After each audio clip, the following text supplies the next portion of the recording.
Guys, রান্না নিয়ে experiment করতে আমার বরাবরই খুব ভাল লাগে, অবশ্যই সময় পেলে, কিন্তু সেইটা হতে হবে খুব ইজি রান্না। তো এখানে তোমাদের সাথে একটা নতুন ধরনের আমি এগ পোচের ইন্ট্রোডিউস করাবো, একটা চিজ এগ পোচ বলতে পারো। আমি ফার্স্টে গার্লিকগুলোকে দিয়ে দেবো বাটারের মধ্যে, ছোট ছোট করে কেটে নেবে, তোমরা কুচিয়েও দিতে পারো, আবার একদম গ্রেট করেও দিতে পারো গার্লিকগুলোকে। তো গার্লিকগুলো যতক্ষণে গোল্ডেন ব্রাউন হবে ওই সময়টা অবধি ওয়েট করবে। তারপরে যেটা করতে হবে সেটা হচ্ছে নিয়ে নিতে হবে দুটো ডিম।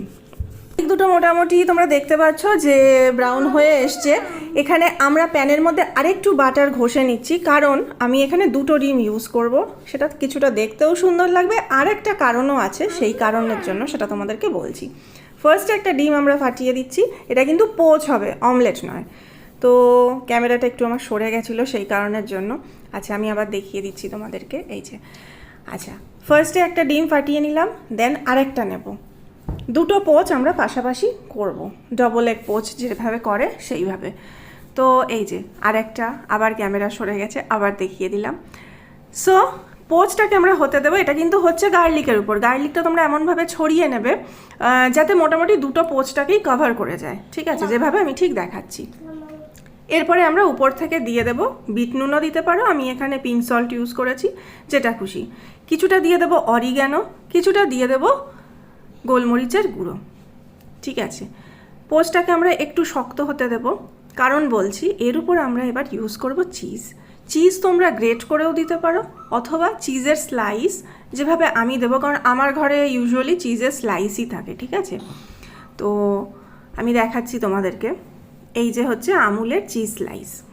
তো এইটাকে আমরা ছিঁড়ে ছিঁড়ে কোন পোর্শনটায় দেবো, ডিমের সাদা পোর্শনগুলোতে। সেটা কিছুটা লুকসেরও ব্যাপার আছে, কারণ আর মেনলি লুকসের জন্যই। আর আমি অ্যাকচুয়ালি ডিমের কুসুমটাকে হলুদ রাখতে চেয়েছি এই কারণের জন্য, ঠিক আছে। তো সাদা পোর্শনটা আমরা চিজটাকে ইউজ করলাম। এটা সম্পূর্ণই আমার মস্তিষ্ক প্রসূত একটা রেসিপি বলতে পারো। তো তোমাদের সাথে শেয়ার করতে ইচ্ছা হলো, প্লাস নিজেও যদি কোনোদিনও ভবিষ্যতে খাই আমার ইচ্ছা করবে, ঠিক আছে। 1 থেকে 2 মিনিট মতো এটাকে আমরা চিজটাকে মেল্ট হতে দেব।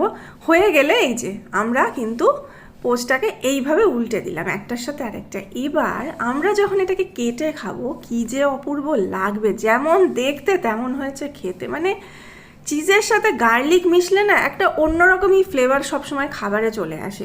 আমি এটা দিয়ে ম্যাগি ট্রাই করেছি, আজকে পোচ, এইটা আমি ফার্স্ট টাইম ট্রাই করলাম, আর তোমাদের সাথে রেসিপিটাও শেয়ার করে দিলাম। সেই জন্য দেখলাম যেহেতু ভালোই হয়েছে, অসুবিধা কী আছে, তোমরাও ট্রাই করে দেখো একবার। অবশ্যই সবাই ট্রাই করো, আর আমাকে কিন্তু জানিও কেমন দেখতে লাগছে অবশ্যই। আর